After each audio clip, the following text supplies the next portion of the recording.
床から天井まで棚にびっしりと並んでいるプラモデルの箱。子供の頃こういうお店行きましたよね。でもよく見ると買いに来ているのは大人ばかり。今日は模型を買いに自分の好きなものをいろいろ物色して選んでます。別に買う目的なくても何かふらっと入って何か気になったものがあるかなとか、そういう感じでいろんな資料を集めて中身の、もちろんメカが好きなので、そういうメカも再現しながら。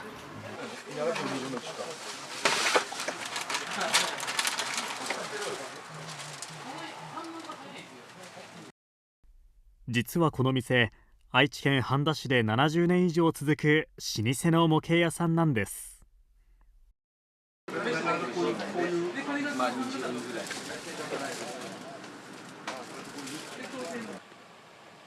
夜7時。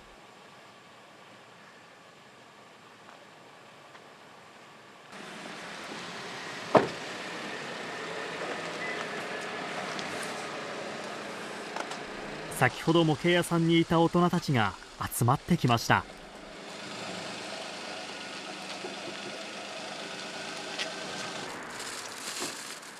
皆さんそれぞれ何か荷物を持ってますね。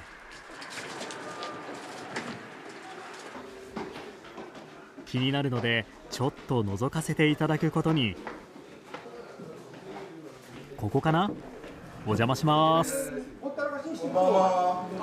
いらっしゃい。こんばんは。これはですね、朝日クラブという社会人模型クラブの月一の定例会です。模型の朝日屋の常連で結成した朝日クラブ。月に一度喫茶店に集まり、食事をしながら出来上がった作品を披露したり、作り方の悩みや技術的な相談をし合っているんです。10年ぐらい前の、そう、これ2005年かなんかのル・マンに出た。あ、耐久ル・マン。やっぱりね、エッチングはこうやってエッジを立てなきゃダメだ。これ全体はフルスクラッチです。フルスクラッチとは既存の部品にはないものを自分で作ってしまうこと。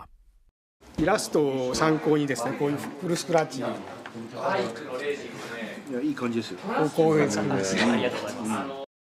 潜水艦に搭載された特殊攻撃機。飛行機はタミヤ製のプラモデルですが、それ以外の部分はほぼオリジナルだそうです。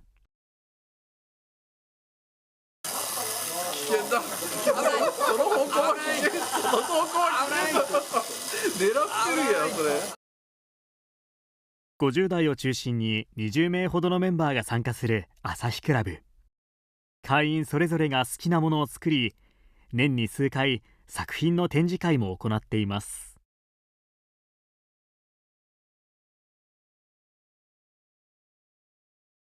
プラモデルを作るとき、一番こだわるところはどこですか？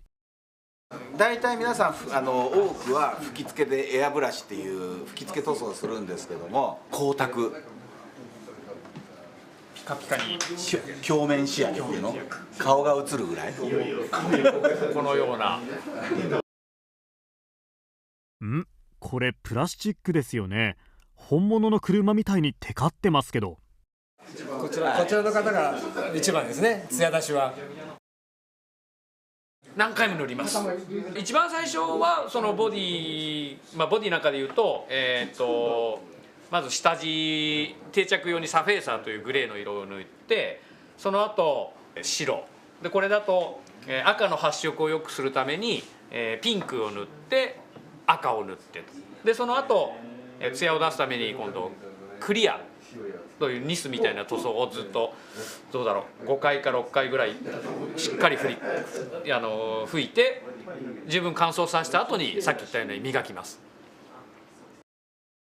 それって本物の車とほとんど同じ？そうですね、普通の車よりもかえって丁寧にやってるかもしれません。朝日クラブの塗装の達人長野さんのお宅にお邪魔してプラモデル作りの様子を見せてもらいましょう。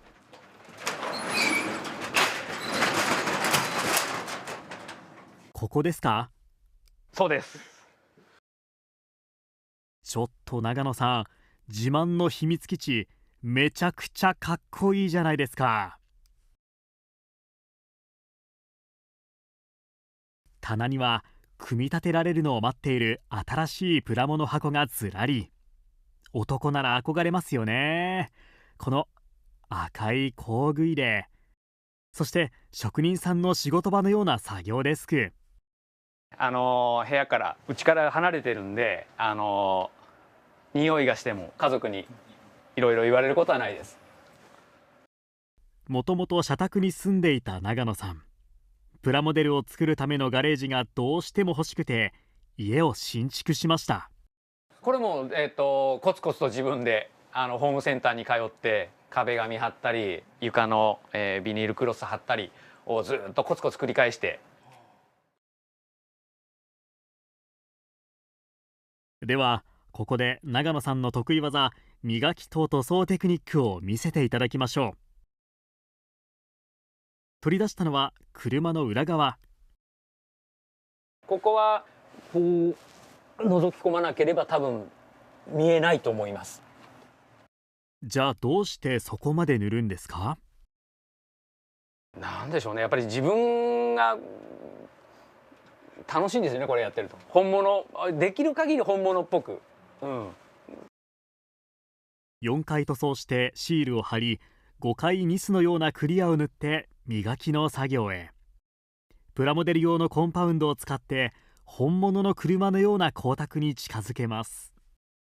ここはまだ磨いてないのと、この辺まだちょっと磨けてないですけど、そうまだらにならないように少ない面積で少しずつ磨いちゃ確認して磨いては確認してっていう工程を繰り返して。ご覧ください、このリアルな輝き。長野さんの手にかかるとレースカーのプラモに命が吹き込まれます。さらにドアの内張りにはこんなこだわりのテクニックも。シルバーをふーっと吹いてカーボンのように見せるんですよ。本当にこう裏っ側なんで、今度こうやって下から覗き込んでやっと見えるか見えないかっていうところなんですけど、やっぱりこういうところにもこだわって。長野さんがカーボン素材に見えるように塗装したのはレースカーのこの部分。ボディをかぶせるとほとんど見えなくなる部分ですが、手を抜かないんです。